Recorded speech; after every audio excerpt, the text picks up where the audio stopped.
This is one of my favorite places this time of year. It's a little bit too early to actually put any of this stuff to use, but it's not too early to start thinking about it. If you're new to the home canning business or if you've been in it for a while, there are some things that you're going to need. And looking in a hardware store, department store, garage sales, these are all places where you can start looking. Also family attics if you've not checked there for a while. First of all, you're going to need to get some of the big equipment. And one of the things that you're going to have to do is decide what kind of products you're going to can. If you're going to can fruits, pickles, jams, or jellies, then a water bath canner is all you're going to need. And you may have something that will suffice for a water bath canner within your own kitchen. What we usually use is something that looks along this line. They're often black granite, blue granite these days. We also have stainless steel varieties of this type of kettle. What you need is something that's big enough that when you put the jars in it, you're able to have the jar here and have at least 4 inches of space, preferably above the top of the jar. You need about 2 inches for water above the jar, and then 2 inches at least for the water to bubble and so on without bubbling out of the jar when the food is being canned. Remember, these are only acceptable for things that are high in acid, such as those items I just mentioned. Another thing that you want to check when you use this type of canner is to be sure that there is a rack in the bottom. Now this particular variety comes with a rack in place that you buy with it. If you don't have one with a rack, you need to make sure that you can construct one yourself. Just putting a towel on the bottom of the container is not acceptable because we need to have something that will hold the food up above the bottom so that it will be able to have water circulate under it and have the heat penetrate as the process continues. Now for other types of food, you need other types of canners. Meats and vegetables, unless they're pickled, are going to have to go in a pressure canner. And there are several varieties available and not too many different price ranges, unfortunately. They all start about the same. They are fairly expensive, so that if you are a novice canner and you don't really know if it's something that you like to do, I'd really probably suggest that you either find a pressure canner you can borrow or do things that only require a water bath, because it is a skill and an art, and it does take a lot of time. And if you find that you've made a big investment and it's not something you like to do, then you're going to have to try and sell it or just store it in the attic or something like that. The different kinds of pressure canners, there are 2 basic varieties. They either have a dial gauge, such as the one we see here and here, or they have a weighted gauge. Any of the varieties will give you a quality product, but you do have to use them a little bit differently. Dial gauge canners, if you have one now, or if you're going to buy one, you need to remember that you need to take the lid in, just the lid only, to your county extension office and have the dial checked every year, because they will change and you need to make sure that they're accurate. They go up in pounds, so that you can watch the dial go up from 1 to 2 to 3 to 4 to 5. If you're somebody who lives in a higher altitude area where you need to make some adjustments for altitude, a dial gauge may be a better choice because you can add on 1 pound at a time. A weighted gauge, you go from 0 to 5 to 10 to 15, so that if you need to add 1 pound because you're only slightly above the elevation that is required at 1,000 feet, you don't have any choice but to go up to the 5-pound weight, which means that the food that you process is going to be processed at a higher temperature than necessary, and you end up with something that's a little bit over-processed or processed higher temperatures, so that the food may be a little softer and a little bit lower quality. So at higher elevations, the dial gauge may be a better choice. The weighted gauge, however, has some advantages too. In fact, I tend to like a weighted gauge because I'm one of those people who watches this thing so closely with a dial gauge that I have to spend my entire 20 minutes or 90 minutes, depending on what I'm doing, and I tend to spend it glued in front of the canner.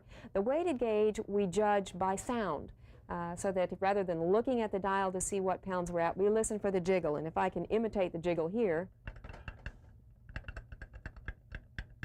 that's the kind of sound you can hear. And you can hear that, it'll be accompanied by steam. You can hear that clear across the kitchen so that you can do some other things.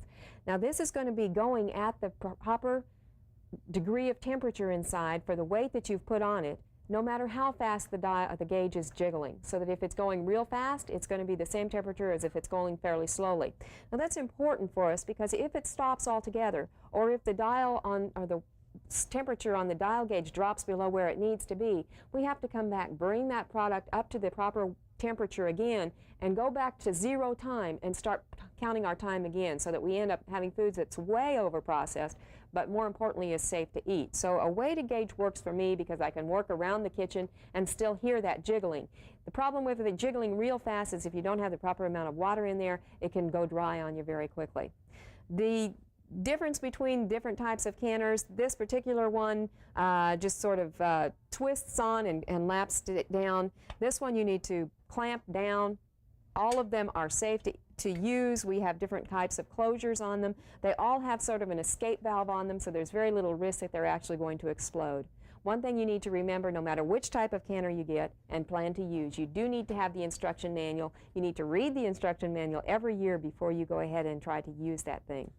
Whether you use it from your home, if you didn't get one with one you bought and you've lost yours, you may be able to write the company and go ahead and get one there. There are other smaller pieces of equipment that we need every year. These are something that you may make a $100 investment in for some of the smaller varieties. The larger ones will cost you even more than that. Another item that you're going to need every year will be jars. Now, jars are something that you make an investment in. They should last you at least 5 or 6 canning seasons. We recommend that you get jars that are made specifically for home canning rather than investing or using recycled mayonnaise jars. Those will seal in most cases, but we have a much higher breakage level. You never use recycled mayonnaise jars for anything in a pressure canner, however, because they will break on you very, very easily. They can be used, if necessary, with use in a water bath canner.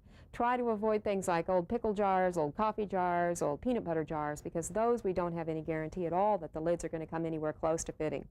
If you buy jars this way, we do find that you do get the screw band and some lids. Every year you're going to need to invest in new flats, however, so that these that come with this set you don't want to reuse. Also make sure that if possible, if you have room, go ahead and keep these boxes, because as the jars empty out, you can store the jars in here and you'll have much less chance of breaking as you jiggle or take them up to the attic or down to the basement. There's lots of other things that you can invest in. Some of them are necessary. A jar lifter, for instance, is very, very helpful to get jars out of hot jars out of things rather than using hot pads which get wet and then the heat soaks through to your hands and causes burns. There are special little jar lifters to get the jars out of, or the flat lifters to get the flats out of the hot water. There are all kinds of special doodads, bubble poppers. Most of the time, other things that you already have at home can be used, at least until you're sure this is something that you want to continue doing. As the season progresses, we're going to come back from time to time and look at how to use some of this equipment. In the first few weeks, we're going to talk about freezing, for instance, which is something we haven't talked about. There's not really a lot of special equipment necessary for freezing, other than good knives, good cutting boards, and some special canning containers. We're going to look at freezing asparagus. Then later on, we're going to talk about using the pressure canner and talk about canning greens and spinach. We hope you'll join us for some of those segments.